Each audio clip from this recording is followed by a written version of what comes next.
শীতের তাপ সামান্য আছে, কিন্তু রোদের তাপ প্রচন্ড। কিন্তু ঘূর্ণিঝড় যেটা নিয়ে উদ্বেগ ছিল নির্বাচন কমিশনের, সেই ঘূর্ণিঝড়ের টিকি মাত্র দেখা যাচ্ছে না। রবিবারে নাকি রুদ্র রেমালের তাণ্ডব হবে, এটাই বলা হচ্ছে। সুন্দরবনে রেমালের তাণ্ডবের আশঙ্কা। তার মানে কবে থেকে বৃষ্টি শুরু হবে, ঝোড়ো হাওয়া বইবে, এই সমস্ত নিয়ে আসবো। আপাতত পূর্ব মধ্য বঙ্গোপসাগরে অতি গভীর নিম্নচাপ, কলকাতায় কি প্রভাব পড়বে, এই সব নিয়ে আসবো। আমার সঙ্গে রয়েছেন আমাদের প্রতিনিধি বিশ্বজিৎ। বিশ্বজিৎ, কাঠফাটা রোদ, ঘাম, তার মধ্যেই তো ভোটাররা ভোট দিতে যাচ্ছেন। কোথাও কোথাও তো বৃষ্টি নেই। কবে থেকে প্রভাব পড়বে?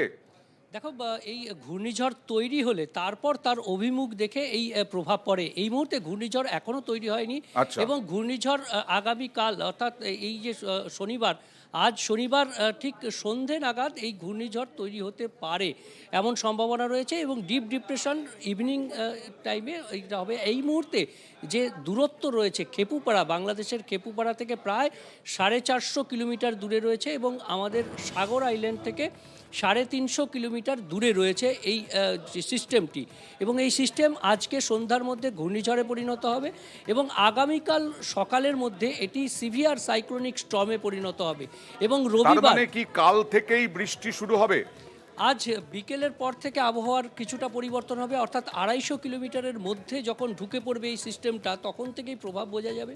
এবং 200 কিলোমিটারের মধ্যে যখন এই সিস্টেম আসবে তখন বৃষ্টি এবং ঝোড়ো হাওয়া সব বইতে থাকবে। অর্থাৎ আজ রাতে সুন্দরবন এবং দীঘা বা পূর্ব মেদিনীপুরের উপকূলে এই জায়গায় কিরকম প্রভাব পড়বে?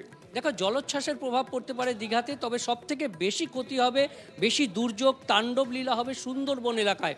অর্থাৎ দক্ষিণ 24 পরগনা সব থেকে বেশি ক্ষতি হবে। এখানে প্রায় 100 থেকে 120 কিলোমিটার স্থলভাগে যে হাওয়া অর্থাৎ ঝড়ের গতিবেগ থাকবে, তার সঙ্গে বৃষ্টি 200 মিলিমিটার বা তার বেশি বৃষ্টি হতে পারে। আচ্ছা। 24 পরগনা সব থেকে বেশি ক্ষতি, তার মধ্যে দক্ষিণ 24 পরগনায় ক্ষতির পরিমাণ সব থেকে বেশি হবে।